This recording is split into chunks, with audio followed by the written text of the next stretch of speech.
Shalom saudara, kita berjumpa kembali dalam program Strong Faith. Saudara, saya akan mengajak saudara untuk melihat arti hidup ini. Bagaimana saudara memandang hidup saudara? Apakah saudara merasa hidup saudara bermakna atau sebaliknya? Hidup ini menyedihkan dan begitu membosankan sehingga saudara merasa tidak ingin hidup lagi. Saudara, dengarlah episode arti hidup ini dan saudara akan menemukan kekuatan dan keindahan serta semangat untuk hidup. Bahkan sepertinya saudara ingin hidup terus lebih lama lagi di dunia ini. Tema kita kali ini yaitu hidup adalah anugerah. Mari kita bahas firman dalam Yakobus 4 ayat 12 sampai 16.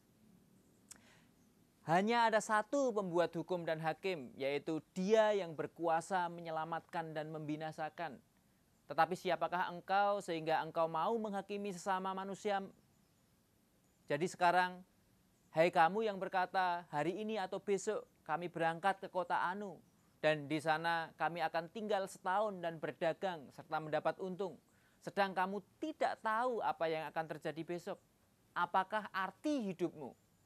Hidupmu itu sama seperti uap yang sebentar saja kelihatan lalu lenyap.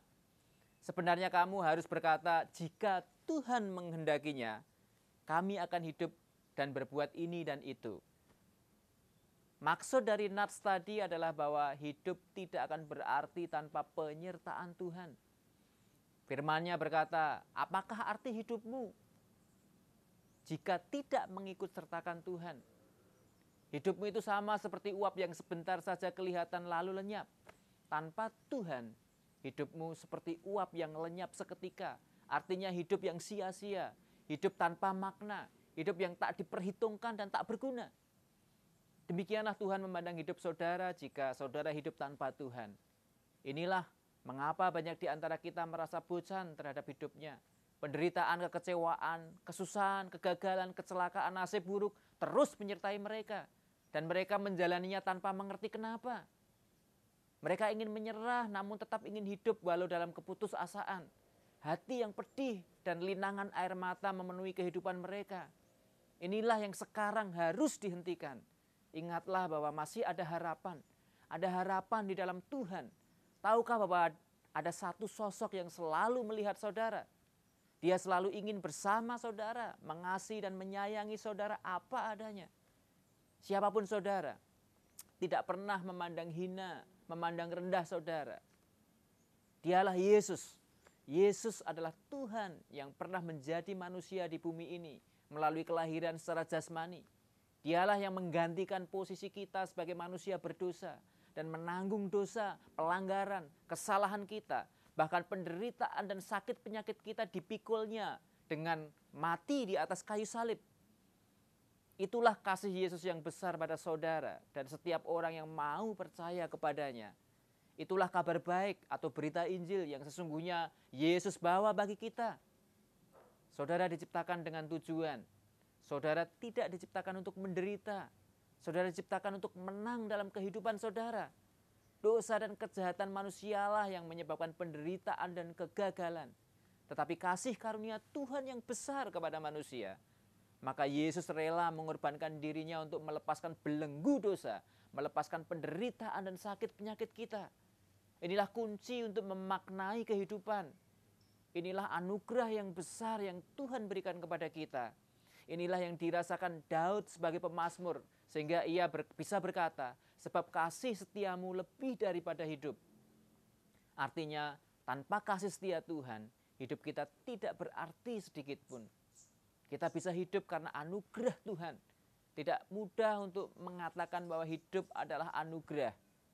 Apalagi ketika kita ada dalam kesesakan dan masalah.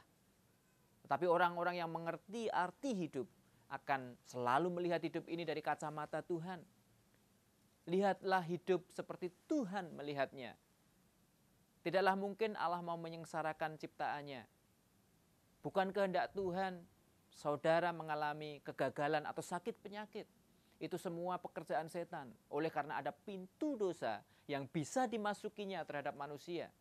Tetapi Tuhan menginginkan kita hidup makmur sentosa, hidup sejahtera, penuh sukacita dan damai sejahtera. Seperti halnya kita menginginkannya, Tuhan juga ingin memberikan itu pada saudara. Milikilah iman kepadanya, percayalah akan kasih dan anugerahnya. Sambut anugerah terbesar Tuhan dalam Yesus Kristus, sebab dialah jalan dan kebenaran dan hidup. Jika saudara ingin menikmati hidup saudara, datanglah pada Yesus. Dialah sumber kehidupan. Jika saudara mengerti bahwa hidup adalah anugerah, maka saudara tidak akan pernah menyia-nyiakan hidup saudara. Anugerah hidup yang saudara miliki merupakan kasih Tuhan kepada saudara. Jangan sia-siakan hidup saudara dengan berbuat dosa dan terus hidup dalam dosa. Berbalik dan bertobat serta minta pengampunan Tuhan. Hidup adalah anugerah. Oleh karena itu, mengucap syukurlah dalam segala hal. Seorang yang tidak memahami bahwa hidup adalah anugerah, tidak bisa mengucap syukur. Ada masalah sedikit, maka ia akan menggerutu, bersungut-sungut, caci maki, kemarahan, kata-kata kotor selalu muncul dalam hidup seorang yang tidak menghargai bahwa hidup adalah anugerah. Padahal ketika masalah datang, itu diizinkan untuk membentuk kita agar kita sabar dan memandang Tuhan dengan mengandalkan Tuhan untuk mengatasi masalah tersebut. Ketika dalam segala hal, dalam segala keadaan, dalam kesulitan, kesesakan sekalipun, saudara memandang sisi positifnya dan tetap mengucap syukur, maka justru Tuhan akan menyelesaikan masalah saudara. Jangan menyesali hidup, jangan mengutuki hidup saudara. Ucapkanlah syukur atas hidupmu, seberapapun beratnya beban hidupmu.